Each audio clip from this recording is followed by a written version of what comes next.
اعوذ باللہ من الشیطان الرجیم بسم اللہ الرحمن الرحیم وَلِكُلِّ أُمَّةٍ جَعَلْنَا مَنسَكًا لِيَذْكُرُوا اسْمَ اللَّهِ عَلَى مَا رَزَقَهُم مِّن بَهِيمَةِ الْأَنْعَامِ فَإِلَٰهُكُمْ إِلَٰهٌ وَاحِدٌ فَلَهُ أَسْلِمُوا وَبَشِّرِ الْمُخْبِتِينَ۔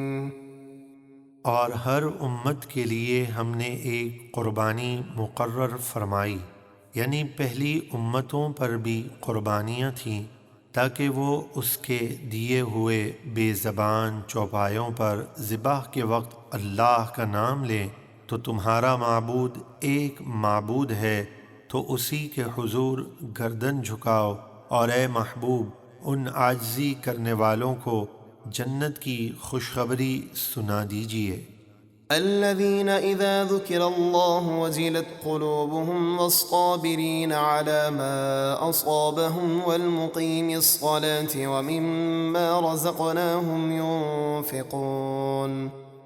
کہ جب ان کے سامنے اللہ کا ذکر ہوتا ہے تو اس کی ہیبت و جلال سے ان کے دل ڈرنے لگتے ہیں، اور مصیبتوں پر صبر کرنے والوں اور نماز قائم رکھنے والوں کو خوشخبری دیجیے، اور ان لوگوں کو بھی جو ہمارے دیے ہوئے رزق میں سے ہماری راہ میں خرچ کرتے ہیں۔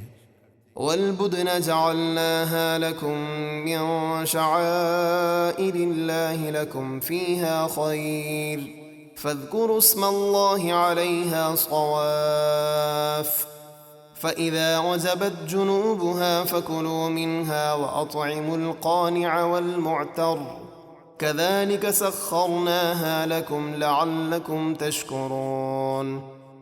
اور قربانی کے بڑے جانور جیسے اونٹ وغیرہ ہم نے تمہارے لیے اللہ کی نشانیوں میں سے بنائے، ان میں تمہارے لیے دنیا اور آخرت کی بھلائی ہے، تو ذبح کے وقت ان پر اللہ کا نام لو، اس طرح کہ وہ ایک پاؤں بندھے 3 پاؤں سے کھڑے ہوں۔ اونٹ کے ذبح کا مسنون طریقہ یہی ہے۔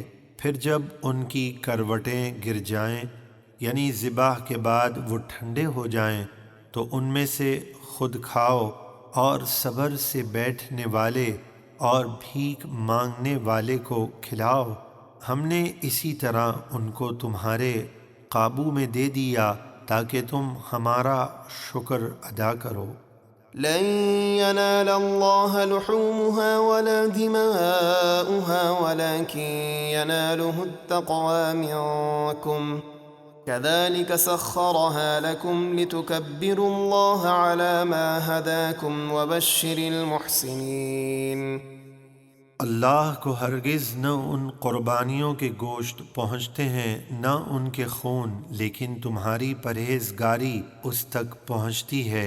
اس نے اسی طرح ان جانوروں کو تمہارے قابو میں دے دیا تاکہ تم اللہ کی بڑائی بیان کرو اس نعمت پر کہ اس نے تم کو ہدایت فرمائی، اور اے محبوب نیکی کرنے والوں کو ثواب کی خوشخبری سنائیے۔